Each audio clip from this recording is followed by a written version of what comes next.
நம் வாழ்வியலில் உணவை மேற்கொள்வதற்கான குறிப்புகளையும் அதை சார்ந்த பாரம்பரிய உணவுகளின் பயன்பாட்டு முறையும் அற்புதங்களையும் விளக்குவதற்காக நிகழ்ச்சியில் நம்மோடு இணைந்திருக்கும் நம்முடைய நிறுவன தலைவர் டாக்டர் சுந்தர் பரமாத்லிங்கம் அவர்களை உங்கள் அனைவரின் சார்பாக அன்போடு வரவேற்று நிகழ்ச்சி இறுதி வரை பொறுமையுடன் அமைதியாக மைக் ஆன் பண்ணாம கேட்டு பயன்பெறுமாறு அன்புடன் கேட்டுக்கொள்கிறேன். நிகழ்ச்சியின் இறுதியில் இன்றைய நிகழ்ச்சியின் தொடர்பான சந்தேகங்களுக்கு விளக்கமும் அளிக்க தயாராக இருக்கிறோம். மீண்டும் ஒரு முறை உங்கள் அனைவரும் சார்பாக டாக்டர் சார் அவர்களை அன்போடு வரவேற்று மகிழ்கின்றேன்.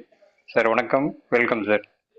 வணக்கம். ஜே.கே. பாரம்பரியா குடும்ப உறவுகளுக்கு நெஞ்சார்ந்த வாழ்த்துக்கள், வணக்கங்கள். சபாபதி சார் அழகா தொகுத்து கொடுத்துருக்குறாங்க. ஸோ இன்றைக்கு நம்ம பார்க்குற விஷயம் ரொம்ப விழிப்புணர்வு நிகழ்வு என்னன்னு பார்த்தீங்கன்னா, நாம மகிழ்ச்சியா இருக்கணும்னா நமக்கு என்ன தேவை, ஏன் மகிழ்ச்சின்னு சில நேரங்களில் தடைப்பட்டு போயிடுது.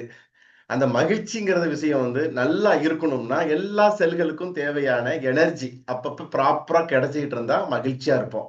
யோசிச்சு பாருங்களேன், நமக்கு பசிக்கும் போது நமக்கு ப்ராப்பரா சத்தான ஒரு ஆகாரம் நமக்கு கிடைச்சதுன்னா மனசு நல்ல நிம்மதியா இருக்கா இல்லையா? அதே மாதிரிதான் உடம்புல ஒவ்வொரு செல்களுக்கும் தேவையான சத்துக்கள் அந்தந்த நேரத்துல கிடைச்சதுன்னா, உடம்பினுடைய ஒவ்வொரு உள்ளுறுப்புகளுக்கும் தேவையான ஆரோக்கியம் ப்ராப்பரா கிடைச்சதுன்னா நம்ம எப்படி இருப்போம்? ஆரோக்கியமா இருப்போம். நல்ல இயற்கையான நோய் எதிர்ப்பாற்றலோடு இருப்போம். நமக்கு வியாதிகள் வராம வியாதி சமத்துவம்னு சொல்ற இந்த வியாதியை எதிர்க்கின்ற சக்தியோட நம்ம இருப்போம்.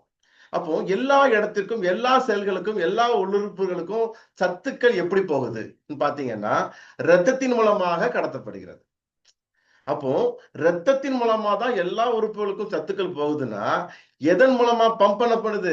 இதயத்தின் மூலமாகத்தான் அந்த ரத்தம் எல்லா செல்களுக்குமான ரத்தத்தை, எல்லா உள்ளுறுப்புகளுக்குமான அந்த சத்துக்களை இரத்தத்தின் மூலமாக பம்ப் செய்யுது. அப்போ அந்த இதயம்ங்கிறது எவ்வளவு முக்கியமானது.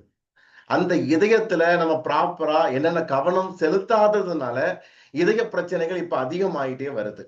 இப்ப இதய பிரச்சனைகள்லாம் நம்ம முன்னொரு காலத்துலன்னு சொல்லியாச்சுன்னா 50-60 வயசுக்கு மேல வயதான காலத்துல வரும்னு சொல்லுவாங்க. அது கூட பரவாயில்ல, வயசானவங்களுக்கு வந்தா கூட first attack, second attack, third அட்டாக்னு எண்ணிட்டே போவாங்க. அந்த அளவுக்கு இதய பிரச்சனை வந்தா கூட மீண்டு வந்தக்கூடிய வாய்ப்புகள் இருந்தது. ஆனா இப்ப உள்ள காலகட்டத்துல வயசு வித்தியாசமே இல்லை. 60 வயசு 50 ஆச்சுது, 40 ஆச்சு, 30, 20. இப்ப பள்ளி செல்லுகின்ற குழந்தைகள் பேக்கை தூக்கிட்டு போகுது, திடீர்னு கீழே விழுது, பார்த்தா அது உயிரிழப்பு ஏற்பட்டுறது, இதயம் ஹார்ட் அட்டாக் ஏற்பட்டுடுச்சு என்ற மாதிரியான தகவல்லாம் ரொம்ப அதிர்ச்சிக்குள்ளாக்குது. அப்போ இதற்கு நாம் செய்ய வேண்டிய முக்கியமான ஒரு தற்காப்பு நடவடிக்கைகள் என்ன? நமக்கு தெரியாமலேயே என்னென்ன தவறுகள் செஞ்சிட்டு இருக்கிறோம், அந்த தவறுகள்ல இருந்து எப்படி நம்ம சின்ன சின்ன ஆல்ட்ரேஷன், சின்ன சின்ன மாற்றங்கள் செய்வதன் மூலமாக ஆரோக்கியத்தை நோக்கிய ஒரு பாரம்பரிய பயணத்தை நாம் கண்டினியூ பண்ண முடியும் என்றதுதான் இன்றைய நிகழ்வினுடைய நோக்கம். அப்ப இயற்கை வழி நின்று இதயம் காப்போம் என்ற ஒற்றை சொல்லுல இன்றைய செஷன் நம்ம ரன் பண்ண போறோம். அப்போ இதய பிரச்சனைகள் இப்ப அதிகமானதுக்கான காரணம் என்னன்னா, இந்த எல்லா இடத்துக்கும் சப்ளை பண்றது இதயம்னு பார்த்தோம். ஆனா அந்த இதயத்துக்கு சப்ளை பண்றதுக்கு ரத்த குழாய் இருக்கும்ல, அதை கொரோனரி ஆர்ட்ரின்னு சொல்லுவாங்க, லெஃப்ட் கொரோனரி ஆர்ட்ரி. அந்த ரத்த குழாய்கள்ல முக்கியமா சில அடைப்புகள் ஏற்படுறதுனால இது இதயத்துக்கு சப்ளை கிடைக்கிறது இல்லை. அப்போ இதயத்துக்கு தேவையான சாப்பாடு கிடைக்கலன்னா, இதயம் பலகீனம் ஆயிடுச்சுன்னா மற்ற உள்ளுறுப்புகளுக்கு எனர்ஜி கிடைக்குமா? கிடைக்காம போயிடும். அப்போ இதயம் பலகீனமாகும் பொழுது, அந்த தசைகள் பலகீனமாகும் போது, அந்த இதயத்தினுடைய வால்வுகள் பலகீனமாகும் பொழுது ஏற்படுகின்ற ஒரு வலி, அது நீண்ட வழியாக இருக்கும் பொழுது அது ஹார்ட் அட்டாக்னு சொல்லப்படுது. அது முழுமையான அடைப்புகள் ஆயிடுச்சுன்னா என்ன ஆகுது? அது இறப்புக்கும் முக்கியமான ஒரு காரணமா ஆயிடுது. அப்ப இதுல இருந்து நம்ம தற்காத்து கொள்வது எப்படி என்றதை நம்ம தெரிஞ்சுக்கலாம். முக்கியமா இன்றைய செஷன்ல பார்த்துட்டு இருக்கிற நபர்லயே நிறைய நபர்கள் அட்டார்வாஸ்டின், குளோபிடாக்ரால், ஆஸ்பிரின் என்ற மாதிரியான மாத்திரைகள்லாம் அட்டன் 50 கூட வச்சுக்கோங்களேன், ப்ரெஷர் டேப்லெட், ஹைப்பர் டென்ஷன் டேப்லெட்லாம் எடுத்துட்டு இருக்கிற நபர்களா இருக்கலாம். அப்ப நம்ம எடுத்துட்டு இருக்கிற மாத்திரைகள்லாம் நமக்கு இதயத்தை குணப்படுத்துகின்ற, இதயத்துடைய பிரச்சனைகளில் இருந்து நம்மளை முழுமையாக இயற்கையான நிவாரணம் அளிக்கக்கூடிய மாத்திரைகளா பார்க்க போறோம். அப்படி கிடையாது, எல்லாம் தற்காலிகமாக கட்டுப்படுத்துற மாத்திரைகள். அதனாலதான் ஆயுசுக்கும் எடுத்துட்டு இருக்கப்பா. அப்ப இது எடுக்கிறதால ஆயுசு கூடுமான்னு கேட்டா ஆயுசு கூடுமான்னு சொல்ல முடியாது. ஆனா ஆயுசுக்கும் நம்ம எடுத்தே ஆகணுன்ற மாதிரியான ஒரு கட்டுப்பாட்டின் பெயர்ல எடுத்துட்டு இருக்கிறோம். அப்போ கட்டுப்படுத்துற மாத்திரைகளை தற்காலிகமான உயிர் காக்கக்கூடிய ஒரு விஷயத்துக்காக எடுத்துட்டு இருக்கிறது தப்புன்னு சொல்லல. ஆனா கட்டுப்படுத்துற மாத்திரை மட்டுமே போதும்னு நினைச்சிட்டு இருக்கிறது தான் தவறான ஒரு புரிதல்.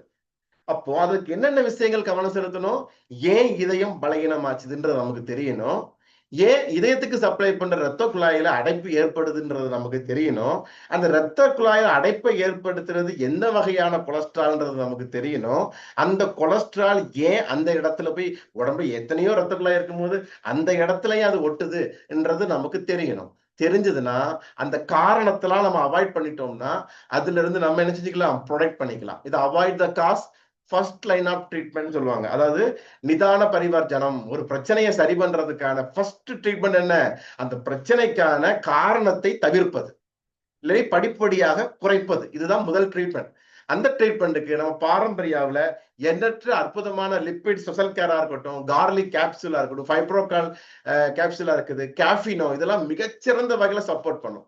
எப்படி சப்போர்ட் பண்ணுது? ஏன் சப்போர்ட் பண்ணுது? எத்தனையோ பொருட்கள் இருக்கும் பொழுது இந்த பொருட்களுக்கும் இதயத்துக்கும் அப்படி என்ன ஒரு நேரடியான தொடர்பு இருக்குன்றது நமக்கு தெரியும் பொழுதுதான் ரொம்ப ஆச்சரியமா இருந்துட்டு இருக்கும். நம்ம இயற்கையா நம்மளுடைய எத்தனையோ சமையல் இருந்துட்டு இருக்குது.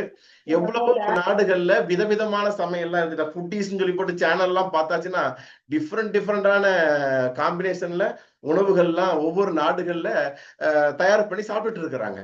ஆனா அத்தனை உணவுகள் கலாச்சாரத்திலேயுமே மிக மிக மிக மிக உன்னதமான ஆரோக்கியமான ஒரு உணவே மருந்தாக செயல்படுகின்ற அற்புதமான ஒரு சேர்மானங்கள் எங்க இருக்கு? நம்ம பாரதத்துலதான் இருக்கு. நாம பயன்படுத்துற தெரிஞ்சோ தெரியாமலையோ நாம சமையல்ல சேர்க்கிற ஒரு மஞ்சள், ஒரு வெந்தயம், ஒரு சீரகம், பெருஞ்சீரகம், கருவேப்பிலை, கொத்தமல்லி, இதெல்லாம் அற்புதமான அளவுக்கு உடம்புல உள்ளுறுப்புகள்ல அந்த ஹார்மோன்களுடைய உற்பத்தியில, லிவரினுடைய பலத்துல, இதயத்தினுடைய பலத்துல மிகச்சிறந்த பங்கு வகிக்குது. இப்போ அன்னைக்கு இதெல்லாம் பத்தி சொல்றதுக்கெல்லாம் வழி இல்லை. ஏதோ சாப்பிடு நல்லதுன்னு சொன்னாங்க, சின்ன சின்ன காம்பினேஷன் போட்டு கொடுத்தாங்க.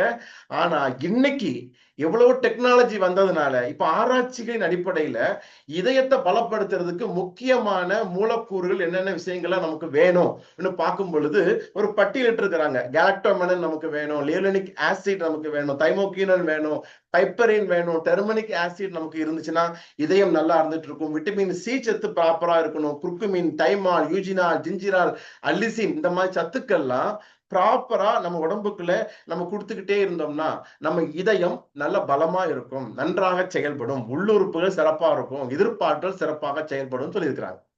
இவ்வளவு சத்துக்களுக்கு எவ்வளவு மாத்திரை சாப்பிடணும்ன்ற மாதிரியான ஒரு கேள்வி நமக்கு இருக்கும். ஆனா இந்த சத்துக்கள் எல்லாமே நம்முடைய அஞ்சரை பெட்டியில உள்ள பொருட்களை, நமது சமையலுக்கு பயன்படுத்துகின்ற இயற்கையான மூலிகை சேர்மானங்களை ப்ராப்பரான வழியில அன்றாடம் எடுத்துட்டு இருக்கும் பொழுது இயற்கையாகவே நமது உடல் இந்த பொருட்களில் இருந்து இந்த சத்துக்களை பிரித்தெடுத்துக் கொள்கின்ற ஆற்றலோடு திகழ்கிறது. இந்த சத்துக்கள் எல்லாமே நமக்கு கிடைக்குன்றது, இயல்பான உணவுகளையே கிடைக்குன்றது எவ்வளவு அற்புதமான ஒரு மகிழ்ச்சியான ஒரு செய்தி. இந்த சேர்மானங்களின் அடிப்படையில தான் நம்ம லிப்பிட் ஸ்பெஷல் கேர் நம்ம தயார் செஞ்சிருக்கிறதுனால லிப்பிட் ஸ்பெஷல் கேர் சாப்பிட்ற யாரா இருந்தாலுமே இந்த இதயம் ரொம்ப கனமா இருக்கிறது, நடத்திட்டே இருக்கும் மூச்சு முட்டுன்னு சொல்லுகின்ற நபர்களா இருக்கட்டும், எனக்கு இதயத்துல கொஞ்சம் கெட்ட கொலஸ்ட்ரால் ரொம்ப அதிகமா இருந்து அதனால கொஞ்சம் இயல்பா இருக்க முடியல, ரொம்ப சோர்வா இருக்கு, என்னால இயல்பான வேலைகளை செய்ய முடியலன்னு சொல்லுகின்ற நபர்களாக இருக்கட்டும், அத்தனை பேருக்குமே நம்ம லிப்பிட் ஸ்பெஷல் கேர் 1-2 பாட்டில் முடிவுக்குள்ளேயே ஒரு பாசிட்டிவான முன்னேற்றத்தை கொடுப்பதற்கான காரணம் என்னன்னா இந்த சேர்மானங்களினுடைய ஒரு சேர்க்கையாகத்தான் லிப்பிட் ஸ்பெஷல் கேர் இருந்துட்டு இருக்கு. பொதுவா நம்ம இதயம்ங்கிறது பார்த்தா ஒரு கைப்பிடி நம்ம கை முஷ்டி மடக்கினா எவ்வளவு ஆகுது? இந்த அளவுதான் இதயம் இருக்கு. ஆனா இதோட செயல்பாடு அவ்வளவு அற்புதமான ஒரு பம்பிங். 2000 கேலன் ரத்தத்தை ஒரு நாள்ல பம்ப் பண்ணுது. அது சுத்தி சுத்தி வந்துட்டே இருக்குது. ஒன் வேளை பார்க்கும்போது 2000 கேலன் ரத்தம் சர்க்குலேட் ஆகுது. ஒரு நாளைக்கு இதயம் 1,00,000 டைம் துடிக்குது. இத்தனை டைம் 1,00,000 டைம் துடிக்குது. அப்போ அந்த இதயத்துல ஹார்ட் அட்டாக்னு ஒண்ணு வந்துடுறதுனால உயிர் போயிடுமான்னு கேட்டா நிச்சயமா போகாது. ஹார்ட் அட்டாக்ங்கிறது இதயத்துல ரத்த குழாய்கள்ல பம்பிங் ப்ராப்பரா கிடைக்காததுனால, சத்துக்கள் கிடைக்காததுனால கொஞ்சம் தடுமாறுகின்ற ஒரு நிகழ்வு. நிரந்தரமா கிடைக்காம போயிடுச்சுன்னா அது இறப்புக்கு காரணமா இருந்துட்டு இருக்கு. ஆனா நம்ம சமீபத்துல நிறைய நிகழ்ச்சிகள்லாம் பாக்குறோம். ஜிம்முக்கு போயிட்டு இருக்கிறாங்க, நல்ல திடகாத்திரமா இருந்துட்டு இருக்கிறாங்க, திடீர்னு பார்த்தா டக்குன்னு இறந்து போயிடுறாங்க. அது அவங்க காப்பாத்துறதுக்கான கோல்டன் டைம் கூட கிடைக்கிறது இல்லை. அப்படித்தானே? ஒரு பள்ளி குழந்தைய டக்குன்னு இறந்து போயிருது. எந்த விதமான கெட்ட பழக்கமும், அதாவது இப்போதைக்கு கெட்ட பழக்கம் எல்லாம் சொல்றாங்க, தம்மு தண்ணி எல்லாம் கெட்ட பழக்கம் சொல்றாங்க. அந்த கெட்ட பழக்கம் கூட இல்லாத நபர்களுக்கும் அட்டாக் வரதான் செய்யுது. ஆனா நமக்கு தெரியாத கெட்ட பழக்கம் என்னன்னு பார்த்தா நிறைய இட்லி தோசை சாப்பிடுறது. அது அதை விட ரொம்ப மோசமான கெட்ட பழக்கம்ன்றது நமக்கு தெரியறது இல்ல. அப்போ இதெல்லாம் ஏன்? அப்போ நம்ம சாப்பிடுற நம்ம முன்னோர்கள் பாரம்பரியமாக பலகாரம்ன்ற ஒரு விதத்துல நமக்கு ஆரோக்கியமான ஒரு இட்லிய தோசைய அறிமுகம் பண்ணாங்க. நம்ம முன்னோர்கள் நமக்கு தந்த இட்லி தோசை வெள்ளை கலர்ல இருக்காது. இந்த குஷ்பு இட்லி, மல்லிகை இட்லி மாதிரிலாம் இருக்காது. அதெல்லாம் பாரம்பரியமான அரிசி சேர்த்திருப்பாங்க, கொஞ்சம் தொளி உளுந்து சேர்த்திருப்பாங்க, வெந்தயம் சேர்த்திருப்பாங்க. இந்த மாவுக்கெல்லாம் சேர்த்து அரைச்சி அந்த இட்லியை சாப்பிடும் பொழுது உடம்புக்கு தேவையான சரிவிகிதமான உணவா இருந்துச்சு. ஆனா இப்போ நாம சாப்பிடுற இட்லி எப்படி இருக்கு? இந்த இட்லியில பாலிஸ் அரிசியை பயன்படுத்துறோம், தொலியை பயன்படுத்துறது இல்ல, உருட்டு உளுந்து பயன்படுத்துறோம். நிறைய வீட்டுல வெந்தயத்தை போடவே மாட்டேங்கிறாங்க. சில வீட்டுல சாஸ்திரத்துக்கு 2 விரல எடுத்து வெந்தயத்தை தூக்கி போடுறாங்க. அதுல என்ன யூஸ் இருக்கு? ஃபுல் அண்ட் ஃபுல் கார்போஹைட்ரேட், அதுவும் எளிதில் சிம்பிள் கார்போஹைட்ரேட். அது என்ன ஆகுது? அது இனிப்பா மாறுது, குளுக்கோஸா மாறுது, கொழுப்பா மாறுது, உடம்புல உடல் பருமனை ஏற்படுத்துது, இரத்த குழாய் அடைப்புக்கு முக்கியமான காரணமா இருந்துட்டு இருக்கு. அப்போ உண்ணுகின்ற உணவுகள் நார்ச்சத்துக்கு நிறைந்த உணவுகளை நம்ம சாப்பிடணும். அதிகமான உப்பு புளி காரத்தை தவிர்க்கணும். உப்பு புளி காரம் அதிகம் நிறைந்த உணவுகளை கண்டிப்பா, அதனாலதான் ஃபாஸ்ட் ஃபுட் உணவுகள் உடம்புக்கு ஆவாது. இந்த processed food, ultra processed food, யூபிஎஃப்னு சொல்ற இந்த பாக்கெட்டை உடைச்சவனே சாப்பிடுற மொறு மொறுன்னு இருக்கக்கூடிய அந்த சிப்ஸ் வகைகள் அதிகம் சாப்பிடுறது இதயத்துக்கு ஆகாதுன்னு ஏன் சொல்றோம்னா, அதுல வந்து முழுக்க முழுக்க அதிகமான மசாலாக்கள், அதிகமான ரசாயனங்கள், அதிகமான பிரிசர்வேட்டிவ் சேர்க்கப்பட்டிருக்கு. ஏன்னா ஒரு அல்ட்ரா ப்ராசஸ்ட், நம்ம குழந்தைகள்கிட்ட சொல்லுங்க, ஒரு வீட்டுல ஒரு சிப்ஸ் போட்டா ஒரு மணி நேரத்தை என்ன தேவை? உருளைக்கிழங்கு சிப்ஸ் போடுறதுக்கு என்ன தேவை? உருளைக்கிழங்கு தேவை, கொஞ்சம் எண்ணெய் தேவை, கொஞ்சம் ஒரு வத்தல் மசாலா தேவை, அடுப்பு தேவை, அவ்வளவுதான். அது போட்டா மொறு மொறுன்னு இருக்கு, கொஞ்ச நேரத்தை கவுந்து போயிருது. ஆனா பாக்கெட்ல சிப்ஸ் 1 வருஷம் டைம் கொடுத்துருக்குறான், எப்போ உழைச்சாலும் மொறு மொறுன்னு இருக்கு. குழந்தைகள்கிட்ட சொல்லணும், அந்த சிப்ஸ் எப்பவும் மொறு மொறுன்னு இருக்கிறதுக்கு 10 கெமிக்கல் சேர்க்கிறாங்க. வாயில வச்ச உடனே அப்படியே ருசியா அப்படி மனசுக்குள்ள கண்ணை மூடிட்டு இன்னும் நிறைய எவ்வளவு சாப்பிடுறோம்னு அளவே தெரியாம சாப்பிடுறதுக்கு அதற்காக ஒரு 10 கெமிக்கல் சேர்க்கிறாங்க. அந்த வாயில கடிக்கும் போது அது மொறு மொறுன்னு சத்தம் கேட்குது இல்லையா? அந்த சத்தம் வர வைக்கிறதுக்கு ஒரு 10 கெமிக்கல் சேர்க்கிறாங்க. அதுக்கு நாள்பட்டு எத்தனை வருஷம் ஆனாலும் அது அப்படியே மொறுமொறுன்னு இருக்கிறதுக்கு அந்த எக்ஸ்பிரி டேட்டை அதிகப்படுத்துறதுக்குன்னு அதிகமான கெமிக்கல் சேர்க்கிறாங்க. சாதாரணமா ஒரு 3 பொருளை சேர்த்து செய்கிற ஒரு சிப்ஸை இப்போ ஒரு பாக்கெட்ல அல்ட்ரா ப்ராசஸ் ஃபுட்டுங்கிற பேர்ல வரும் பொழுது கிட்டத்தட்ட நமக்கே தெரியாம ஒரு 40க்கும் மேற்பட்ட கெமிக்கலுக்கு நாம உள்ளாகிறோம். இந்த மாதிரி நாம் உண்ணுகின்ற உணவுகள் சுவையை மட்டுமே பிரதானமாக கொண்ட உணவுகளை நம்ம அதிகமா சாப்பிட்டு சத்துக்களையும் நார்ச்சத்துக்களையும் குறைக்கிறதுனால உடலுக்கு பாதிப்பு ஏற்படுது, உடலுக்கு பாதிப்பு ஏற்படுது, அதனால நம்ம லிவர் பாதிக்கப்படுது, அதனால இதயம் பாதிக்கப்படுது. அப்ப நம்ம ப்ராப்பரா சிலர் எக்ஸசைஸ் பண்றது இல்லை. அப்ப இதயம் நல்லா இருக்கணும்னா ப்ராப்பரா எக்ஸசைஸ் பண்ணணும், கார்டியோ சைக்கிளாவது ஓட்டணும், ஒரு வாக்கிங் போறது நல்லது, ஜாக்கிங் போறது நல்லது, ஏதாவது உடல்ல வியர்வை வெளியில வர உடற்பயிற்சி பண்றது ரொம்ப ரொம்ப அவசியம். ஒரு ப்ராப்பரான ஒரு ஹெல்த்தியான ஒரு நார்ச்சத்துக்கள் நிறைந்த பல வர்ணங்கள் நிறைந்த உணவுகளை சாப்பிட பழகணும். வெள்ளை கலர்ல மட்டுமே இட்லி தோசை சட்னி ஒரு சோறுன்னு சாப்பிட்டுட்டே இருந்தோம்னா அது பெரிய லெவல்ல உடலுக்கு ஆரோக்கியம் தராது. மற்றபடி இந்த ஸ்மோக்கிங்கிறது உடலுக்கு பாதிப்பு.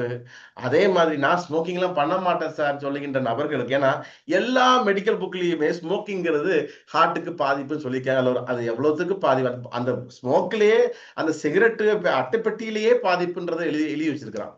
அப்போ அதை முடிஞ்ச வரைக்கும் தவிர்க்க முடியாத நபர்கள் படிப்படியா குறைக்க பாருங்க. அப்படி இல்லைனாலும் அட்லீஸ்ட் நாம தான் தம் அடிக்கிறோம், நாம விடுற புகை தம் அடிக்காத சுவாசிக்காத இடத்துலயாவது போய் விடலாம். இப்ப என்ன நடக்குதுன்னா, இந்த செகண்ட் ஸ்மோக்கர் சொல்லுவோம், செகண்டரி ஸ்மோக்கர்னு, அதாவது ஒருத்தர் புகைப்பிடித்து விடுகின்ற புகைய அந்த சுவாசிக்கக்கூடியதுனால இன்னும் அதிகமான பாதிப்புக்கு உள்ளாகின்றார்கள். இந்த இவ்வளவு பாதிப்புகள்லாம் இருக்கும்போது இதெல்லாம் கொஞ்சம் ப்ராப்பரா கவனிச்சு உடல் எடையும் பக்காவா நம்ம வந்து ஒரு மேனேஜ் பண்ணிட்டோம்னா நம்ம இதயத்தை நாம பலப்படுத்த முடியும். அப்ப இந்த ஒரு அடிப்படை புரிதல் நமக்கு வந்து கண்டிப்பா நமக்கு வேணும். அப்போ இதயத்துல இரத்த குழாய்களுக்குள்ள அடைப்பு எப்படி வருதுன்றது தெரிஞ்சுட்டுனா, இதெல்லாம் இவ்வளவு காரணங்கள் சொன்னோமே, இந்த காரணங்களால தான் இரத்த குழாயின் உட்சுவர் பாதிக்கப்படுது. அதிகமான வறட்சியான உணவு, நார்ச்சத்துக்கள் குறைந்த உணவு, அதிகமான ரசாயனங்கள் நிறைந்த உணவு, இந்த புகைப்பிடித்தல், இந்த மது பழக்கங்கள், இதன் காரணத்தினால இரத்த குழாயின் உட்சுவர்ல சின்ன சின்ன ஒரு சிராய்ப்புகள், சின்ன சின்ன பள்ளங்கள், எப்படி ஒரு மைண்ட்ல பிக்சர் பண்ணிக்கோங்க. ஒரு ரோடு இருக்கு, நல்ல ரோடு, சரிங்களா? அந்த நல்ல ரோடுல ஒரு சின்ன ஒரு பள்ளம் இருக்கு, ஒரு சின்ன ஒரு வெடிப்பு இருக்கு. அந்த வெடிப்பு தொடர்ந்து இருந்துகிட்டே இருந்துச்சுன்னா என்ன ஆகும்? தொடர்ந்து வண்டி மேல ரன் ஆகி ரன் ஆகி ரன் ஆகி அது வெடிப்பு இன்னும் அதிகமாகும், அந்த ரோடு மொத்தமா போயிடும். இதே இதுதான் நம்ம இரத்த குழாய்களின் உட்சுவர்ல ஏற்படுது. அப்போ அந்த சின்ன சின்ன சிராய்ப்புகள் நம்ம தவறான பழக்க வழக்கத்தினாலும் உணவினாலும் ஒரு பயிற்சியின்மையினாலும் ஏற்படுறதுனால அந்த வெடிப்பானது இரத்த குழாய் முழுவதையும் பாதிச்சிடக்கூடாதுன்றதுக்காக நம்மளுடைய உடல், நம்மளுடைய குடல், நம்மளுடைய லிவர் என்ன செய்யுது? கொலஸ்ட்ரால்ங்கிற ஒரு பசையை உற்பத்தி செஞ்சு அந்த இடத்துக்கு அனுப்புது. அதை பேட்ச் ஒர்க் பண்ற மாதிரி அந்த ஒரு கிராக்க அதை ஹீல் பண்றதுக்கு ஒரு பேஸ்ட் மாதிரி அந்த கொலஸ்ட்ரால் எல்டிஎல்ங்கிற லோ டென்சிட்டி லிப்போ புரோட்டீன்ங்கிறது படியுது. அதனோடு படியும் பொழுது நம்மளுடைய தவறான உணவு பழக்கத்தினால ஏற்பட ஒரு சில புரதங்கள், ஒரு சில உப்புகள் எல்லாமே அதனோடு சேரும் போது என்ன ஆகுது? மொத்தமா அது அடைப்புக்கு காரணமாகிறது. அப்போ அந்த எல்டிஎல்ங்கிறது அந்த இரத்த குழாயின் உட்சுவரை சரி பண்ணதுக்கு தான் வருது. அப்போ அந்த இரத்த குழாயின் உட்சுவர்ல அந்த சிராய்ப்புகள் வராம இருந்துச்சுன்னா, அந்த இன்ஃப்ளமேஷன் ஏற்படாம இருந்துச்சுன்னா, இந்த அடைப்புக்கான வாய்ப்பே ஏற்படாம போயிடும். அதற்கு என்ன பண்ணணும்? ஆரோக்கியமான உணவுகளை சாப்பிடுறது ரொம்ப ரொம்ப அவசியம். உடனே நான் இன்னையில இருந்து கொலஸ்ட்ரால் நிறைய பேருக்கு அப்படிதான் செக் பண்ணி பார்த்துட்டு லிப்பிட் ப்ரொஃபைல்லாம் தாறுமாறா ஆன உடனே, எல்லாம் ஒரு அட்டாக்லாம் வந்த உடனே அடுத்த நாளே ஐயோ இனி நான் வாழ்க்கையில நான்வெஜ்ஜே எடுக்க மாட்டேன்ப்பா, இனி வாழ்க்கையில நான் மீன் முட்டைலாம் நினைச்சு கூட பார்க்க மாட்டேன், ஈவன் பிக்சர்ல கூட பார்க்க மாட்டேன்னுலாம் சபதம் எடுக்கிற நிறைய நபர்களை நம்ம பார்த்துட்டு இருக்கிறோம். கொஞ்சம் யோசிச்சு பாருங்க. நான்வெஜ் சாப்பிட்டாதான் உங்களுக்கு ஹார்ட்ல அடைப்பு ஏற்படும்னா, நான்வெஜ்ஜே சாப்பிடாம பிறந்ததுல இருந்தே பியூர் வெஜிடேரியனா இருக்கக்கூடிய நபர்களுக்கு இதய பிரச்சனை வராம தானே இருக்கணும்? இல்ல இன்னும் உல்டாவா யோசிச்சு பார்க்கலாமே. வாரத்துல 7 நாளும் நான்வெஜ் சாப்பிடுகின்ற ஒரு நபர்களுக்கு இதய பிரச்சனை அதிகமா வரணுமா வேண்டாமா? அப்படி இல்ல தானே. அப்போ அசைவம் சாப்பிட்டா இதய பிரச்சனை வரும்னு இல்ல, அசைவம் சாப்பிட்டா உடம்புல கொலஸ்ட்ரால் அதிகமாயிரும்னு இல்ல. ஆமா, ஏன்னா நம்ம எவ்வளவுதான் மாங்கு மாங்குன்னு இந்த டயட் சார்ட் எல்லாம் போட்டு அந்த எனர்ஜி கன்சம்ஷன் எல்லாம் பார்த்து கப் கப்பா அரிசி எல்லாம் அளந்து அளந்து எடுத்து சாப்பிட்டாலுமே நாம உணவின் மூலமாக நமது உடம்பு உற்பத்தி செய்கின்ற கொலஸ்ட்ரால் ஒரு 15 to 20% தான். ஆனா ஆச்சரியமா இருக்கும், நம்ம என்ன சாப்பாடு சாப்பிட்டாலும், அசைவமோ அசைவமோ எதை சாப்பிட்டாலும் நம்மளுடைய லிவர் நாம சாப்பிட்ட சாப்பாட்டுல இருந்து நம்ம உடம்புக்காக உற்பத்தி செய்து கொடுக்கிற கொலஸ்ட்ரால் 80%. அப்ப இந்த சோர்சஸ்ன்னு பார்க்கும்போது 80% என்னத்தை சாப்பிட்டாலும் லிவர் உற்பத்தி பண்ணுது. நம்ம சாப்பிட்ற சாப்பாட்டுல இருந்து ஒரு 15 to 10% தான் என்ன ஆகுது? நமக்கு கொலஸ்ட்ராலா மாறுது. அப்ப எதுல கவனம் செலுத்தணும்? நம்ம லிவரை கவனம் செலுத்தணும். லிவர் ஆரோக்கியமா இருக்கணும். அப்ப லிவர் ஆரோக்கியமா இருக்கணும்னா நம்ம உண்ணுகின்ற உணவுகள் நார்ச்சத்துக்கள் நிறைந்த உணவுகளா இருக்கணும். இயற்கையான சிறுதானியங்கள் நிறைந்த உணவுகளை நம்ம சாப்பிடணும். நம்மளுடைய மனம் அமைதி அடையணும், நல்லா தூங்கணும். லிவருக்கான நேரம் என்ன? 11 to 3 இரவு. அந்த நேரம் ஆழ்ந்த தூக்கத்துல இருந்தோம்னா அந்த நபர்களுக்கு பித்தப்பையில் கற்கள் ஏற்படாது. 11 to 3 ஆழ்ந்த உறக்கத்தில் இருக்கும் நபர்களுக்கு இதய பிரச்சனைகள் வருவதற்கான வாய்ப்புகள் பெருமளவு குறையும். 11 to 3 இரவு நேரம் ஆழ்ந்த தூக்கத்தில் இருக்கின்ற நபர்களுக்கு ஃபேட்டி லிவர் வருவதற்கான வாய்ப்புகள் குறைகிறது. இரவு 11 மணிலிருந்து 3 மணிக்கு ஆழ்ந்த தூக்கத்தில் இருக்கிற நபர்களுக்கு ஹார்மோன் இம்பேலன்ஸ்னால வருகின்ற பாதிப்புகள் குறைகிறது. அப்போ ராத்திரி 11 to 3 ஆழ்ந்த தூக்கத்துல இருக்கணும்னா எப்போ தூங்க போகணும்? ஒரு 9:30 10 அட்லீஸ்ட் ஒரு 10:30க்காவது தூங்க போனா தானே அந்த 11 to 3ங்கிறது நம்ம ஆழ்ந்து தூங்க முடியும். அப்போ இரவு ஒரு 10 மணிக்கு நம்ம தூங்க போகணும்னா இரவு உணவை பசி இருக்கிற நபர்கள் அட்லீஸ்ட் ஒரு 7:30க்கு முன்னாடி முடிச்சிடணும். பசி இல்லாத நபர்கள் இரவு உணவை சாப்பிடாம இருக்கிறது நல்லது. அப்போ நிறைய பேர் காலை உணவு சாப்பிடாம இருக்கிறோம், இரவு உணவு நிறைய சாப்பிட்டுட்டு நிம்மதியா படுத்து தூங்குறோம். ஏன் காலை உணவு சாப்பிடாம இருக்கிறோம்னா, இரவு லேட்டா சாப்பிடுறதுனால அஜீரணம் ஏற்பட்டு அதனால காலையில சாப்பிடுகின்ற ஒரு பசி உணவு ஏற்படாம, விருப்பம் ஏற்படாம காலை உணவை தவிர்க்கிறோம். அந்த நபர்கள் யாருக்கெல்லாம் காலையில சாப்பிட விருப்பம் இல்லையோ, பசி இல்லையோ, அந்த நபர்கள் ஒரு வாரம் இரவு உணவை தவிர்த்தோம்னா என்ன ஆகுது? காலையில பசி ஏற்படும். வண்டியில பெட்ரோல் போட்டுட்டு வண்டி ஓட்டுற மாதிரி அன்றைய பொழுது ஆரோக்கியமான பொழுதாக இருந்துட்டு இருக்கும். அப்ப இரத்த குழாய்கள்ல அடைப்பு ஏற்படுவதற்கான அடிப்படை காரணம் தவறான பழக்க வழக்கங்கள். அப்போ அந்த அடைப்பை நீக்கிறதுக்கு நான் கொலஸ்ட்ராலுக்கான மாத்திரையை சாப்பிட்டீங்கன்னா என்ன ஏற்படும்? உடம்புல கொலஸ்ட்ரால் குறையதான் செய்யும். கொலஸ்ட்ரால் மாத்திரை சாப்பிட்டா கொலஸ்ட்ரால் குறையும். ஆனா நாம நினைச்சிட்டு இருக்கிறோம் கொலஸ்ட்ரால் குறையும் போது அடைப்பு குறையுதுன்னு நினைச்சிட்டு இருக்கிறோம். அடைப்பு குறையாது. கொலஸ்ட்ரால்னால நம்ம உடலுக்கு கிடைக்கின்ற நன்மைகள் குறையும். சார், கொலஸ்ட்ராலே கெட்டது தானே. அந்த கொலஸ்ட்ரால்ல என்ன நன்மைகள் எப்படி நமக்கு கிடைக்கும்? அப்படி கொலஸ்ட்ரால்ல நன்மைகள் இருக்கா இல்லையா என்றது கேட்கிற நபர்களுக்கு தான் தெளிவா புரிஞ்சுக்கோங்க. நம்ம கொலஸ்ட்ரால் எல்டிஎல் ஹெச்டிஎல் எல்லாம் பிரிக்கப்படுது. ஆனா அந்த கொலஸ்ட்ராலினுடைய மறுபக்கம் பார்ப்பாங்க இல்லையா, அந்த மறுபக்கம் என்னன்னு பார்த்தானா, அந்த கொலஸ்ட்ரால் உடம்புல ஏன் லிவர் என்னத்தை சாப்பிட்டாலும் 80% கொலஸ்ட்ரால் உற்பத்தி பண்ணுது. அப்ப அந்த உடலுக்கு ரொம்ப அத்தியாவசியமான ஒரு பொருள் கொலஸ்ட்ரால்ன்றது நமக்கு புரியணும். அப்ப அந்த கொலஸ்ட்ரால் பேலன்ஸா இருந்தால்தான் நம்ம உடல் ஆரோக்கியமா இருக்கும், நம்ம இதயத்துல அடைப்பு வராம இருக்கும். ஏன்னா எல்டிஎல் வந்து அந்த ரத்த குழாய்களை படிஞ்சா கூட ஹெச்டிஎல் என்ன செஞ்சிடும்? அந்த அதிகமான எல்டிஎல் திரும்ப எடுத்துட்டு வந்துடும். அப்போ மொத்த கொலஸ்ட்ராலை குறைக்கிறது புத்திசாலித்தனமா, இருக்கிற கொலஸ்ட்ராலை ஆரோக்கியமான வழியில பயன்படுத்துறது புத்திசாலித்தனமான்னு பார்த்தா, ஒருவர் ப்ராப்பரான உணவுகள் வாழ்வியலின் மூலமாக லிவரையும் ஹார்ட்டையும் பலப்படுத்துகிறாரோ அவர் ஒரு முழுமையான ஒரு ஆரோக்கியமான வாழ்விற்கு தயாராகிறார். அப்ப நம்ம பார்த்தோம்ல, கொலஸ்ட்ரால்ங்கிறது ரொம்ப ரொம்ப முக்கியம்னு பார்த்தோம்ல. ஏன் முக்கியம்னு பார்த்தா, கொலஸ்ட்ரால் செய்யற முக்கியமான பணின்னு பாத்தீங்கன்னா, இந்த செல் மெம்பரேனுக்கு ஒரு ஸ்ட்ரக்சரை கொடுக்குதுங்க. அப்ப நம்ம உடம்பு முழுக்க ஒரு கோடி மில்லியன் பில்லியன் கணக்கான செல்களால் ஆனதுன்னு பார்த்துட்டோம். அந்த செல்லு ஆரோக்கியமா இருக்கணும்னா எப்படி இருக்கணும்? செல்களினுடைய சுற்றுச்சுவர் ஆரோக்கியமா பலமா இருக்கணும். அப்படித்தானே? நம்ம வீடு பாதுகாப்பான வீடுன்றது எப்படி நம்ம சொல்றோம்? வீட்டை சுத்தி உள்ள காம்பவுண்ட் ஸ்ட்ராங்கா இருந்துச்சுன்னா அந்த வீடு பாதுகாப்பான வீடுன்னு சொல்றோம். அப்போ அதே மாதிரி ஒரு செல் ஆரோக்கியமா இருக்கணும்னா செல்லை சுற்றி இருக்கக்கூடிய காம்பவுண்டுங்கிற சுற்றுச்சுவர் ஸ்ட்ராங்கா இருக்கணும். அந்த சுற்றுச்சுவரை பலப்படுத்துவது நம்முடைய கொலஸ்ட்ரால். உடம்புல எத்தனையோ பிரச்சனைகள், தைராய்டு இருக்குது, பீரியட்ஸ் இம்பேலன்ஸ் ஆகுது, குழந்தை சரியா பிறக்க மாட்டேங்குது, தாம்பத்திய குறைபாடு ஏற்படுது, ப்ராப்பரா தூக்கம் வர மாட்டேங்குது, டென்ஷன் ஆகுது, கிட்னி வீக் ஆகுது, யூரியா கிரியேட்டின் அதிகமா, எல்லா ஹார்மோன் இம்பேலன்ஸ் சொல்லிடுறாங்க. அதுக்கு மறந்தே இல்லைன்னு சொல்லிட்டு இருக்கிறோம். அப்போ அந்த ஹார்மோன்களை ப்ராப்பராக உற்பத்தி செய்து பேலன்ஸாக அந்தந்த நேரத்துல அந்தந்த அளவிற்கு அது செயல்படுத்தும் தன்மையை தூண்டுவது நல்ல கொலஸ்ட்ரால். அப்ப அந்த கொலஸ்ட்ரால்ங்கிற நம்ம உடலுக்கு ரொம்ப ரொம்ப அவசியம்.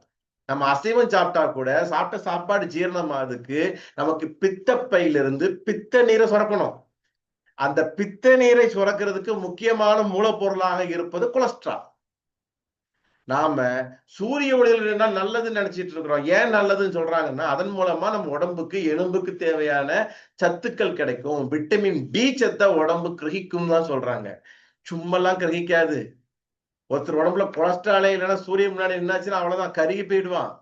அந்த கொலஸ்ட்ரால் தான் ஒரு சோலார் பிளேட் மாதிரி. எப்படி வீட்டுல அந்த எலக்ட்ரிக் சோலார் பிளேட் போடும்போது சூரிய ஒளியிலிருந்து அந்த மின்சாரத்தை உற்பத்தி பண்ணுதோ, அதே மாதிரி நம்ம உடம்புல இருக்கக்கூடிய கொலஸ்ட்ரால் தான் நம்ம சூரிய ஒளியில நிற்கும் பொழுது அந்த வெப்பத்திலிருந்து உடலுக்கு தேவையான அந்த விட்டமின் டி சத்தை பிரித்தெடுக்கின்ற ஆற்றல் வாய்ந்ததா இருக்குது. அப்போ கொலஸ்ட்ரால் இருந்தால்தான் எலும்பு ஸ்ட்ராங்கா இருக்கும். அந்த கொலஸ்ட்ரால் தான் உள்ளுறுப்புகளினுடைய வளர்ச்சிக்கு முக்கியமான காரணமா இருந்துட்டு. அப்போ அது மட்டுமல்ல, உள்ளுறுப்புகள் ஸ்ட்ராங்கா இருக்கணும்னா அந்த கொலஸ்ட்ரால் ப்ராப்பரா அந்த உள்ளுறுப்புகளை சுற்றி இருக்கும் பொழுதுதான் ஒரு ஒரு பில்டிங் ஸ்ட்ராங்கா ஒரு பிடிமானமா இருந்துட்டு இருக்கும். அப்ப இரத்த குழாய்களுக்கு உள்ளுக்குள்ள அதிகமா அடைப்பு ஏற்படுத்துறது தான் உடலை கவனிக்க வேண்டிய விஷயம். தவிர கொலஸ்ட்ரால்ங்கிறது நமக்கு இன்றியமையாத எண்ணற்ற நன்மைகளை செய்யுது. அந்த கொலஸ்ட்ரால பேலன்ஸ் பண்றதுக்கு நம்ம முதல்ல பார்த்த நிறைய சத்துக்கள் சொன்னோம் இல்லையா, அத்தனை சத்துக்கள் நமக்கு உடலுக்கு தேவை. அதை தர வல்லது நம்மளுடைய ஜேகே பாரம்பரியாவினுடைய லிப்பிட் ஸ்பெஷல் கேர். அப்போ உடம்புல கொலஸ்ட்ரால் ப்ராப்பரா இருக்கணும். அந்த கொலஸ்ட்ரால்னால ரத்த குழாயில அடைப்பு வரக்கூடாது. கொலஸ்ட்ரால் செய்கின்ற நன்மைகள்லாம் நமக்கு கிடைக்கணும்னா நம்ம ப்ராப்பரா எக்ஸசைஸ் பண்ணணும். யோசிச்சு பாருங்களேன், இப்பெல்லாம் எல்லார் வீடும் குளிர்ச்சியா தானே இருக்கு, சில்லுன்னு இருக்கு. நைட்டு தூங்கியாச்சுன்னா நல்லா ஏசில தூங்குன மாதிரி இருக்கு. காலையில 7:30க்கு முன்னாடி எத்தனை பேர் உடம்புல இன்னைக்கு காலையில உடம்புல வியர்வை வெளியில வந்துச்சு? யோசிச்சு பாருங்க. ஆமா, இன்னைக்கு வேர்வையே வரலையே யோசிக்கிறோமா இல்லையா? டெய்லி உடற்பயிற்சி மூலமாக காலையில 7 மணிக்கு முன்னாடி உடம்பில் இருந்து வேர்வையை வெளிவர செஞ்சோம்னா உள்ளுறுப்புகள் பலமா இருக்கும். தேவையில்லாத அதிகமான உடல் எடைங்கிறதுனால உடல் பாதிப்புகள் ஏற்படாமல் தவிர்க்க முடியும். தேவையற்ற கட்டுப்படுத்துற நிறைய மாத்திரை மருந்துகளை சாப்பிட்டு நம்மளே புதிய புதிய வியாதிகளை வருவிக்கின்ற ஒரு இழிவான நிலையில் இருந்து தப்பிக்க முடியும். அப்போ கொலஸ்ட்ரால் பேலன்ஸா இருக்கணும்னா ஆரோக்கியமான உணவுகளை சாப்பிடுறது நல்லது. ஆனா இப்ப யோசிச்சு பாருங்களேன், இப்போ குழந்தைகளுக்கு இப்போ பிரச்சனை ஏற்படுது, குழந்தைகளுக்கே ஃபேட்டி லிவர் ஏற்படுது, குழந்தைகளுக்கே கெட்ட கொழுப்பு அதிகமாகி ரத்த குழாய் அடைப்புலாம் ஏற்பட்டு அட்டாக்லாம் ஏற்படுதுன்னு பார்த்தா நமக்கே தெரியாத என்னென்ன உணவுகள்ல என்னென்னமோ உணவுகள்லாம் குழந்தைகள் சாப்பிட்டுட்டு இருக்கிறாங்க. குழந்தைகளுக்கு இன்றைய அந்த ஒரு மீடியா ஒரு கவர்ச்சிகரமான பேக்கெட் மூலமாக கவர்ச்சிகரமான விளம்பரங்களின் மூலமாக நமக்கே தெரியாம நிறைய உணவுகளை அறிமுகப்படுத்துகிறது, ஊட்டுகிறது. நிறைய அல்ட்ரா ப்ராசஸ்டு ஃபுட்டு, அதில் பார்த்தா ஃபிங்கர் சிப்ஸ்ன்றாங்க, பப்ஸ்ன்றாங்க, புரியாத என்னென்னமோ பேர்ல என்னென்னமோ இருந்துட்டு இருக்குது. பிரெட்டே தப்புன்னு சொல்றோம், பிரெட்ல என்னென்னமோ வச்சு அதுக்கு மேல இன்னொன்னு வச்சு அதுக்கு மேல இன்னொன்னு வச்சு அதை ஒரு பீஸா பர்கருங்கிற பேர்ல சாப்பிடுறது. வழக்கமான ஒரு கேக்கே தப்பு, அந்த கேக்ல என்னென்னமோ கிரீம்லாம் ஆட் பண்ணி அதுல கிரேக்ல ஸ்மோக்கிலாம் ஆட் பண்ணி அதை கொடுத்துட்டு ஏகப்பட்ட உணவுகள்ல நம்ம குழந்தைகள் இப்போதைக்கு நம்ம குழந்தைகளுக்கு பிடித்த உணவுகள் 10 உணவுகளை உங்க ஸ்நாக்ஸை எழுதுங்கன்னு பேப்பர்ல எழுத சொன்னா மோர் தென் 8 ஐட்டம்ஸ் எப்படி இருக்கு, உடம்புக்கு கெடுதலை ஏற்படுத்துகின்ற அல்ட்ரா ப்ராசஸ் ஃபுட்டா இருந்துட்டு இருக்கு. இது அதிகப்படியான ஒரு கொலஸ்ட்ராலை கெட்ட கொழுப்புகளை அதிகப்படுத்தி உள்ளுறுப்புகளை பலகீனப்படுத்துகிறது, ஹார்மோன்கள்ல இம்பேலன்ஸை ஏற்படுத்துது. நிறைய இளம் பெண் பிள்ளைகளுடைய மாதவிடாய் சுழற்சி சீரா இல்லாம இருக்கிறதுக்கு அவர்களுக்கு உணவுகளும் மிக முக்கியமான ஒரு காரணமா இருந்துட்டு இருக்கு. அப்ப உண்ணுகின்ற உணவுகள், நார்ச்சத்து கிடைந்த உணவுகள், நல்ல பருப்பு கொட்டை வகைகள், இயற்கையான காய்கறிகள், பழங்கள், முக்கியமா நம்ம உப்பு புளிக்காரம் குறைக்கணும்னு நம்ம பார்த்தோம். இதயம் பலமா இருக்கணும்னா நமக்கு மிகச்சிறந்த ஒரு சுவைன்னு பார்த்தா துவர்ப்பு சுவை. துவர்ப்பு சுவை இதயத்தை பலப்படுத்துவதில் மிக மிக சிறந்தது. சார் துவர்ப்புல என்ன சார் எடுத்து கொடுக்கிறது? எல்லா கீரைகளும் துவர்ப்பு சுவையுடையதுதான். ஒரு கொய்யாக்காய் இருக்கலாம், மாதுளை எடுத்துக்கலாம், முக்கியமா இந்த மருதம் பட்டை இதெல்லாம் இப்பதான் ஃபேமஸ் ஆயிட்டு வருது. ஆயுர்வேதத்துல எல்லா இதயம் சம்பந்தமான பிரச்சனைகள்லயுமே உள்ள மருந்துகளின் சேர்மானங்கள்ல இந்த மருதம் பட்டைங்கிறது முக்கியமான ஒரு இன்கிரீடியன்ட். ஏன்னா அது துவர்ப்பு சுவையுடன் கூடியது, அது இதயத்துக்கு தேவையான வளமையை தரக்கூடியது, கெட்ட கொழுப்புகளை கரைக்கக்கூடியது. அப்போ அந்த துவர்ப்பு சுவை அந்த ஒரு வாழைத்தண்டு எடுத்துக்கலாம், அதை அடிக்கடி எடுக்க வேண்டாம், மாதத்தில் 1 நாளோ 2 நாளோ வாழைத்தண்டு நம்ம எடுத்துக்கிற நல்லது. நெல்லிக்காய் அப்பப்ப வாயில போட்டு மென்னு சாப்பிடுறது நல்ல பலன் கொடுக்கும். அப்போ இந்த மாதிரியான இரவு உணவை கண்டிப்பாக 7:30க்கு முன்னாடி எடுத்துக்கிட்டீங்கன்னா அது மிகச்சிறந்த வகையில உடலுக்கும் அந்த கெட்ட கொழுப்புகளில் இருந்தும் நம்ம மிகச்சிறந்த வகையில பாதுகாக்கும். முக்கியமா இந்த லிப்பிட் ப்ரொஃபைல்லாம் செக்அப் பண்ணி பார்க்கும் பொழுது அதை பார்த்தோன்னே ரொம்ப பயப்பட வேண்டிய அவசியம் இல்லை. நமக்கு உடம்புக்கு ஒரு பிரச்சனை ஏற்பட்டு நம்ம நடையிலையோ மூச்சு விடுறதுலையோ அந்த இதயம் இருக்கின்ற இடத்திலேயோ அதிகப்படியான அசாதாரணமான ஒரு அறிகுறிகள் தென்படாம ஒரு ரிப்போர்ட்ல மட்டுமே ரொம்ப அபாய கட்டம்லாம் சொல்லியாச்சுன்னா பயப்பட வேண்டாம். நிறைய நேரங்கள்ல ரிப்போர்ட் ஒரே நேரத்துல 2 லேப்ல செக் பண்ணி பார்க்கும்போது 2 லேப்லயும் வேற வேற மாதிரியான ரிப்போர்ட் நிறைய பார்த்துட்டு இருக்கிறோம். அப்போ ஒரு மிஸ்ஸிங் சொல்றத நம்ம ஒரு சப்போர்ட்டிவா நம்ம எடுத்துக்கலாமே தவிர அதை வச்சு நம்மளோட உணர்வுகளை நம்ம பயப்படுத்தி நம்ம பலகீனப்படுத்தி நம்ம அப்படியே ஒரு கவலைப்பட்டு இருக்கிற பிரச்சனை இன்னும் அதிகப்படுத்திட வேண்டிய அவசியம் இல்லை. ஏன்னா நாங்கள் படிக்கும் போதெல்லாம் 2003, 4 அந்த கட்டத்துல எல்லாம் ஒரு கொலஸ்ட்ரால் நார்மல் கொலஸ்ட்ரால் அளவு 250 இருந்து 280 வரைக்கும் இருக்கலாம் என்றதான் பாட புத்தகத்துல இருந்தது. அதன் பிறகு 250 280 குறைச்சி 220 ஆக்குனாங்க. இன்னைக்கு 200 வந்துட்டாலே அது கொஞ்சம் சிக்கல்னு சிவப்பு குறியீடு போடுற அளவுக்கு மாறிடுச்சு. அப்போ நிறைய ரிப்போர்ட்லாம் மாறிட்டே இருக்கு. சுகர்லாம் 200 இருந்தா நார்மல், இதெல்லாம் மாறி 160, 140, அப்புறம் 120, அப்புறம் 100 வந்துட்டாலே நீங்க சர்க்கரை நோயாளி தான்ப்பா, ஆயுசுக்கு மருந்து எடுக்கணுன்ற அளவுக்கு இன்றைய மருத்துவ உலகம் நம்ம நிறைய ஒரு பயமுறுத்தலுக்கு உள்ளாக்கிட்டு இருக்கு. அப்போ நம்ம உண்ணுகின்ற உணவுகள்ல அதிகப்படியான அளவுக்கு நம்ம அன்றாட உணவுகள்ல இந்த வெந்தயம், கருஞ்சீரகம், பெருஞ்சீரகம், நல்ல மிளகு, இந்த மருதம் நடுவுல இருக்கிறது தான் மருதம் பட்டை, சரியா? இந்த மருதம் பட்டை, நெல்லிக்கனி, இந்த மஞ்சள், வால்மிளகு, இந்த கிராம்பு, இஞ்சி, முக்கியமா இந்த பூண்டு. பூண்டுக்கு மிகச்சிறந்த ஒரு தன்மை உண்டு. கெட்ட கொழுப்புகளையும் குறைக்கும், அதே நேரத்துல இதயத்துக்கும் பலப்படுத்தும், வாயுக்களையும் கலக்கக்கூடிய தன்மை அதுக்கு அதிகமா இருந்துட்டு இருக்கு. தனியா பூண்டை நிறைய சாப்பிட்டா உடலுக்கு உஷ்ணம், பித்தத்தை அதிகப்படுத்திடும். சில சேர்மானங்களோடு சேர்த்து எடுக்கும் பொழுது நல்ல ஒரு மாற்றத்தை கொடுக்கும். ஆயுர்வேதத்துல லசூனக்ஷீரபாகம்னு ஒரு ஒரு பக்குவம் உண்டு. அந்த பூண்டை ஒரு 5 பல்லு பூண்டு, 1/2 டம்ளர் பால், ஒரு கப்பு தண்ணி விட்டு நல்லா கொதிக்க வச்சு திரும்பவும் 1/2 கப்பாக வற்ற வைத்து அந்த பூண்டையும் பாலையும் சாப்பிடுறது வாரத்துல ஒரு 2 நாளோ ஒரு நாளோ சாப்பிடுறது அது உடம்புக்கு கெட்ட கொழுப்புகளையும் கரைக்கும், அது ஜீரணத்தையும் நல்லா பலப்படுத்துகின்ற திறனோடு இருக்கும். அதே மாதிரி ஆயுர்வேதத்துல இந்த நெல்லிக்கனிக்கும் மஞ்சளையும் சேர்த்து நிஷா அமலக்கி சூரணம்ன்ற மாதிரி சர்க்கரை வியாதிக்கான ஒரு மிகச்சிறந்த மருந்தாக கூட இது சொல்லப்பட்டிருக்கு. அப்போ இந்த இந்த மூலிகைகள் தான் எண்ணற்ற, நம்ம முன்னாடி பார்த்தோமே, எண்ணற்ற சத்துக்கள் நிறைந்த ஒரு அற்புதமான ஆற்றலை நமக்கு கொடுக்குது. ஒரு வெந்தயம் எடுத்துக்கிட்டோம்னா அது கெட்ட கொழுப்புகளை உடைக்கக்கூடிய ஆற்றலோடு இருக்குது. நார்ச்சத்துக்கள் இருந்து கேலக்டோமென்ங்கிற சத்து அதுல இருந்துட்டு, கருஞ்சீரகம் எடுத்தாச்சுன்னா அதை உடல் பருமனையும் குறைத்து இதயத்தையும் ஒரு உறுதிப்படுத்தி ரத்தத்தினுடைய அந்த சுழற்சியை சீர்படுத்துகிறது. ஏன்னா அதுல லிலியோனிக் ஆசிட்ங்கிறதுல இருந்துட்டு இருக்குது. நம்முடைய சீரகத்தை எடுக்கும் பொழுது தைமோக்கீன் இருக்கிறதுனால கெட்ட கொழுப்புகளை மட்டுமல்ல ரத்தத்தையும் சுத்தப்படுத்தி டிடாக்ஸ் ப்ராப்பர்ட்டி அதுல இருந்துட்டு இருக்குது. நல்மிளகு சாதாரணமா காரத்துக்கு பசிக்கு மட்டுமல்ல, அது கெட்ட கொழுப்புகளை கரைப்பதற்கும் உடம்பினுடைய அந்த ஜீரண சக்தியை மேம்படுத்துவதிலும் மிகச்சிறந்த வகையில செயல்படுது.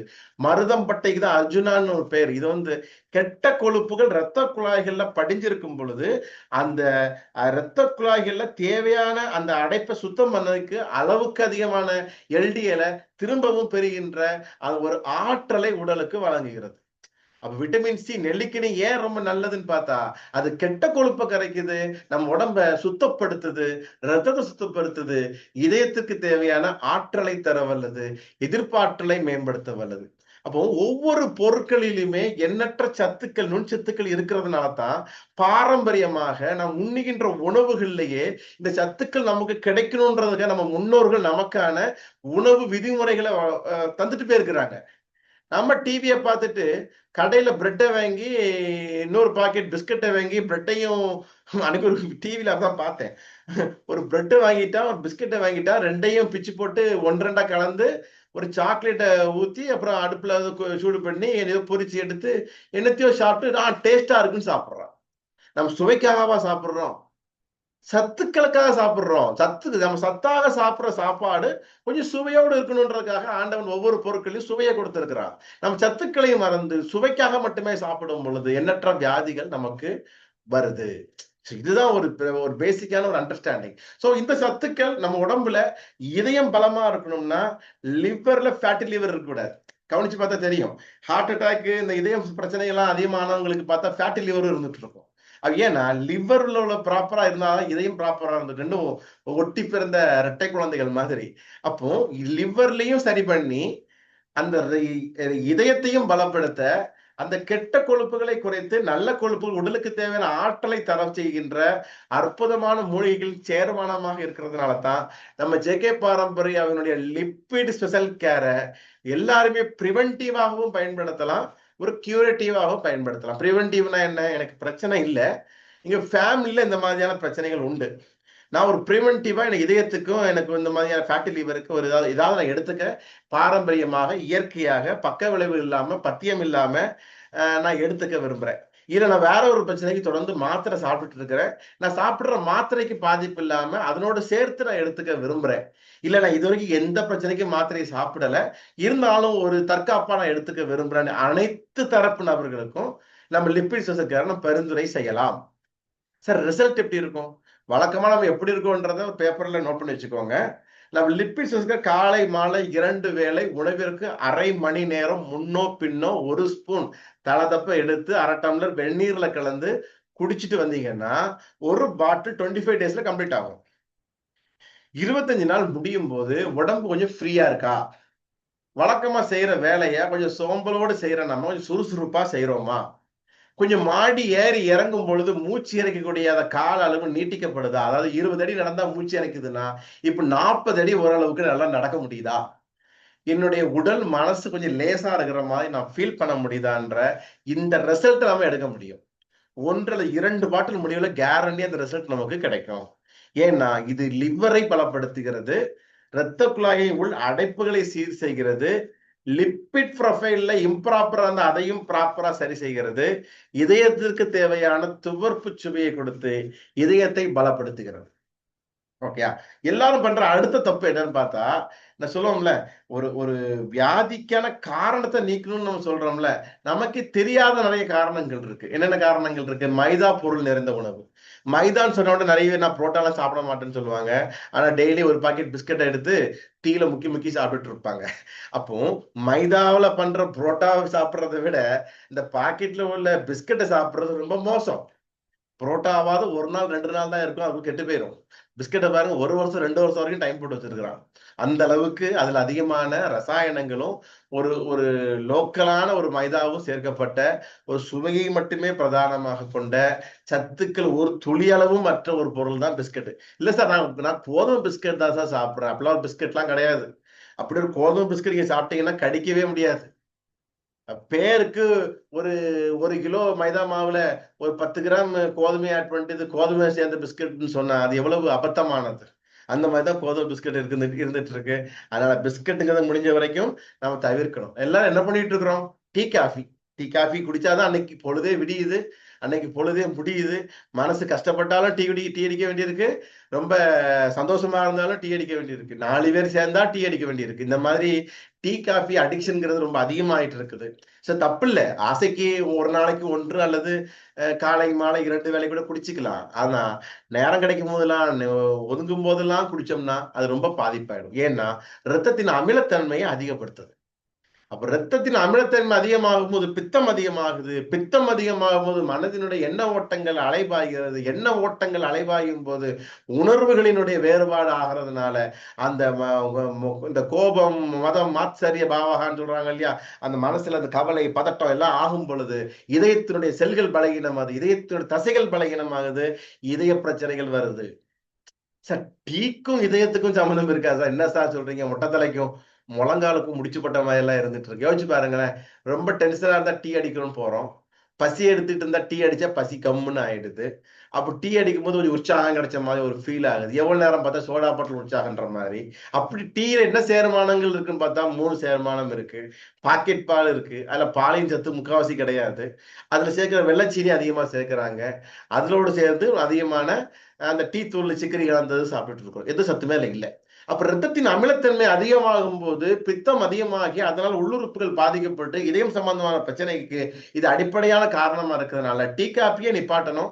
ஆனா நான் படிப்படியா நிப்பாட்டணும். நிப்பாட்டுவதற்கு ஒரு மாற்று எனக்கு வேணும்னு சொல்லிட்ட நபர்களுக்கு மிகச்சிறந்த மாற்றாக நம்ம ஜேகே பாரம்பரியாவில் நம்ம கேஃபினோ என்ற டீ தூள் காப்பி தூள் அற்ற நம்மளுடைய முளைகட்டிய கோதுமை முதலான மூலிகைகள் சேர்ந்த இயற்கையான நமது முன்னோர்கள் டீ காஃபிக்கு மாற்றாக, அதாவது டீ காஃபி இல்லாத காலத்துல குடித்து வந்த அற்புதமான ஹார்மோன்களை சீர் செய்யக்கூடிய, இரத்தத்தின் அமிலக்கார சமநிலையை மேம்படுத்துகின்ற, உடலினுடைய ஜீரணத்தை பலப்படுத்துகின்ற, நரம்புகளினுடைய கழிவுகளை நீக்குகின்ற ஒரு மிகச்சிறந்த தைராய்டுக்கு மிகச்சிறந்த சப்போர்ட்டா இருக்கக்கூடிய கேஃபினோ நம்ம அட்வைஸ் பண்றோம். இது வழக்கமா டீ தூள் டிகாஷன் போடுற மாதிரியே வழக்கம் நல்லா கொதிக்க வச்சு ஃபில்டர் பண்ணி நம்ம பிளைன் டீயாகவோ மில்க் டீயாவோ நம்ம குடிச்சுக்கலாம்.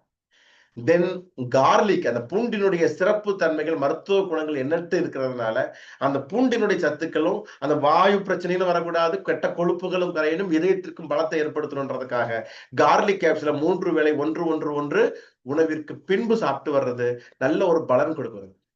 அப்ப நார்ச்சத்துக்கள் நல்லா இருந்தாதான் உடம்புல அஜீரணம் ஏற்படாது, நம்ம எலும்புகள் நரம்புகளுக்கு தேவையான ஆற்றல் நமக்கு அந்த அப்சார்ப்ஷன் நல்லா கிடைக்கும்ன்றதுனால உடல் இயற்கையாகவே நமக்கு தேவையான அந்த கால்சியம் சத்தை உற்பத்தி செய்வதை தூண்டுகின்ற நார்ச்சத்துக்கள் நிறைந்த ஃபைப்ரோகால் கேப்சூல் நம்முடைய காலை மதியம் இரவு 3 வேளை உணவிற்கு முன்னோ பின்னோ சாப்பிடுறது மிகச்சிறந்த ஒரு பலன் கொடுக்குதுன்றதை நம்ம பார்த்துட்டு இருக்கோம்.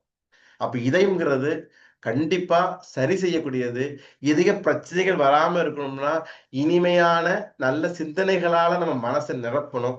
நமக்கு முடிஞ்ச வரைக்கும் நம்ம சுற்றியுள்ள நபர்களுக்கு நல்ல விஷயங்களை எடுத்து சொல்லணும். இதே நேரத்துல இதய பிரச்சனைக்கு எப்படி ஒரு ஃபேட்டி லிவர் முக்கியமான காரணமா இருக்குதோ அதே மாதிரி உடல் பருமன் முக்கியமான ஒரு காரணமா இருந்துட்டு இருக்கு. அப்ப உடல் பருமனை நீக்குவதற்கு என்ன ஏதாவது தீர்வுகள் இருக்கு? அதற்கு நம்ம ஜேகே பாரம்பரியாவில் வெயிட் லாஸ் கிட்டுங்கிறத சொல்லிட்டு இருக்கிறோம். ஏன்னா இதயம்ங்கிறது ஆரோக்கியமா இருக்கணும்னா உடல் சமநிலையா இருக்கணும்.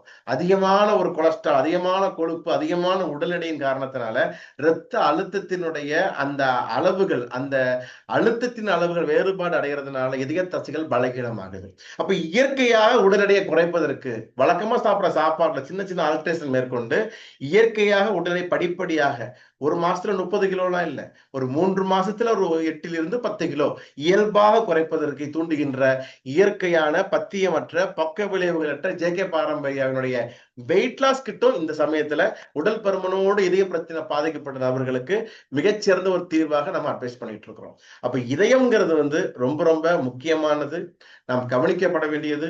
உடம்பின் உள்ளுறுப்புகள் பலமா இருக்கணும்னா நம்மளுடைய இதயத்தை நம்ம ஆரோக்கியமாக வைத்துக் கொள்ள வேண்டும். அப்போ ஹார்ட் அட்டாக்ங்கிற விஷயத்த நம்ம ஓரளவுக்கு பார்த்தோம். அதே நேரத்தில் சடனா ஒருத்தர் இறக்குறதுக்கு காரணம் என்னன்னா கார்டியாக் அரெஸ்ட். அப்போ ஹார்ட் அட்டாக், கார்டியாக் அரெஸ்ட் ரெண்டுமே ஒரே பிரச்சனை கிடையாது, அதை புரிஞ்சுக்கணும். தமிழ்ல ரெண்டுக்குமே ஒரே பேர் தான் வச்சிருக்கிறாங்க, மாரடைப்புன்னு சொல்லிட்டாங்க. ஆனா ஆங்கிலத்துல தெளிவா ஹார்ட் அட்டாக்ங்கிறது இதயத்துக்கு சப்ளை பண்ற ரத்த குழாய்கள்ல, இதயத்தினுடைய தசைகள்ல, இதயத்துடைய வாழ்வுகள்ல போதுமான ரத்த ஓட்டங்கள் கிடைக்காம, சத்துக்கள் கிடைக்காம பலகீனமாகிறதுனால கஷ்டப்பட்டு அது துடிக்கும் போது ஏற்படுகின்ற ஒரு வலிதான் ஹார்ட் அட்டாக் நம்ம சொல்றோம்.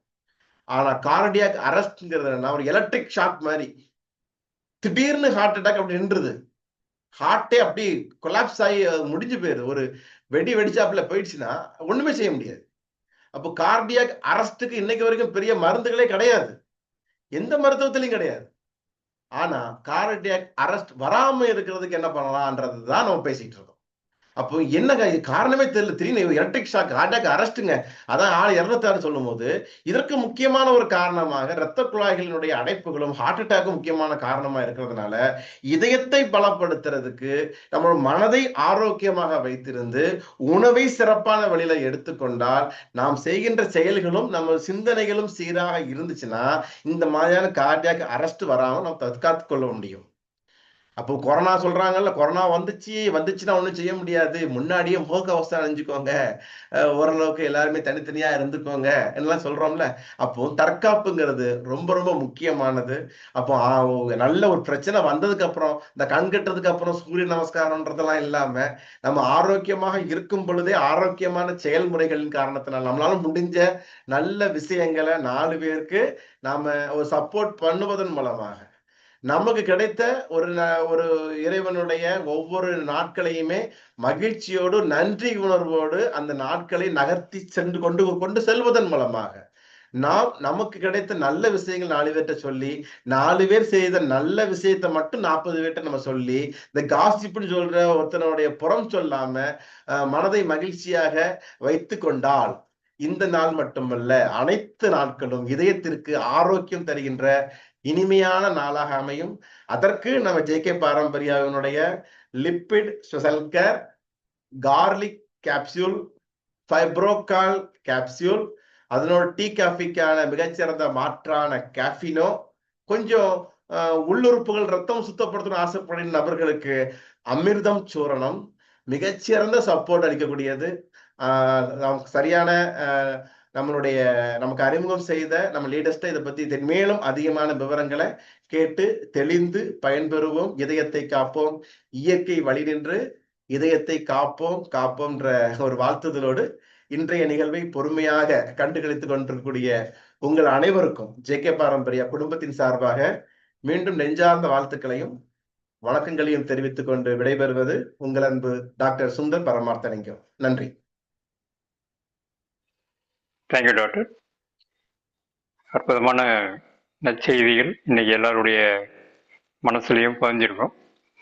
மேற்கொண்ட தகவல்களில் நம்ம இன்னும்